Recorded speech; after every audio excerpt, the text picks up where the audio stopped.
So ahead, I'm already planning ahead. I can see cars parked up on the left hand side, the black car. So I'm moving onto this black line. I am checking my mirrors, middle right.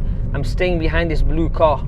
Sometimes there could be a bus stopped here because we are going straight ahead at the roundabout. We're following the roundabout, taking the second exit. So I'm moving slightly to my left because I want to come in after the white car. So there's a black car here on my left and there's a white car. So I want to come in after this white car.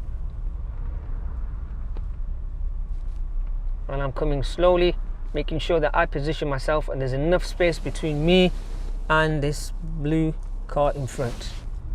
I'm moving to my left, checking my mirrors, middle left, and taking my time. There's no need to give me too much gas. I'm only gently, very gently easing on the gas. I'm off the gas now because we are going downhill. The car will automatically roll down. Just a little tap on the gas there, gentle. Absolutely gentle tap.